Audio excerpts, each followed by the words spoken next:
Time now is 6:01. While most of the Juneteenth celebrations happened over the weekend, one more event today is fighting for equality and inclusion this holiday. News Channel 3's Crystal Jimenez joins us live from Palm Springs right now with more on a rally set to happen later on tonight. Good morning, Crystal.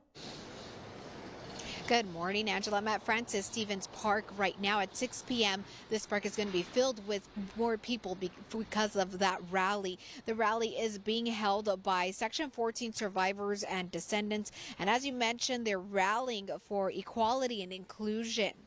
Not only that, the group says it wants to celebrate the freedoms of those enslaved African Americans. Also raise awareness of the struggles faced by the Section 14 community. That it only made sense for Section 14 survivors and descendants to come together with allies throughout the Coachella Valley to recognize Juneteenth, to celebrate African American history, and to celebrate the progress that has been made in this country as it relates to racial justice and racial equity issues. Section 14 was a piece of land in Palm Springs that was cleared for new development over 50 years ago. There's been a debate over racial reparations from those survivors and their descendants and the city of Palm Springs. Right now, there is an ongoing lawsuit against the city for its role in the clearing of the land. This is said to have included bulldozing and burning the homes in the area. We do have an I-Team in-depth report explaining what really happened in the forced removal of these families. You can find that report on our website right now, KESQ.com. Live in Palm Springs, Crystal Jimenez, News Channel 3. All right, Crystal, thank you. And celebrations are taking place across the country for Juneteenth today. But as Danya Bacchus reports, for one woman, the story of the holiday is personal. For Dr. Joyce Ritchie, Juneteenth isn't just a holiday. It's part of her family history. She used to share like the oral history to our family members. Ritchie's great-grandmother, Rena Terry Watson, was born into slavery in Georgia. Her family has traced their roots through slave trade papers and marriage certificates from the 1800s. There was a profile on her great-grandmother in a local newspaper when she was 110 years old that helped the family connect the dots to Juneteenth.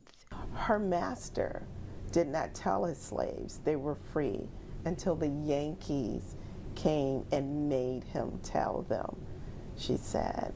Juneteenth marks the date in 1865 when Union troops arrived in Galveston, Texas to announce all enslaved people were free. It was nearly 2 years after the Emancipation Proclamation. I always recognized it almost as a Texas holiday, to be totally honest with you.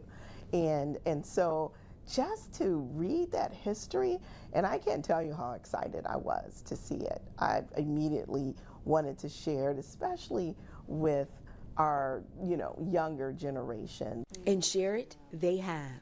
Every couple of years, her extended family gets together for reunions. Hundreds of family members celebrating their rich history and honoring those who paved the way. She forgave them. If we can kind of learn from that, that would be powerful. A powerful family history lesson that can apply to all. Very powerful. That was Danya Bacchus reporting. Now, Ritchie's great-grandmother also said the plantation owner was told to give enslaved families 10 acres and a whole ham. They never received that land, only a hogshead.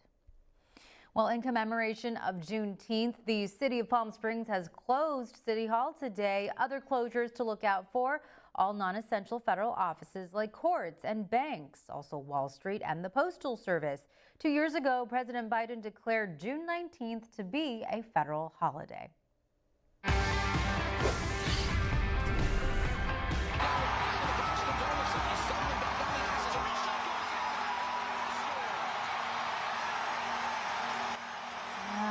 Disappointing. The Coachella Valley Firebirds are looking ahead to tonight's game as they now trail in the Calder Cup Series 3-2 following Saturday's difficult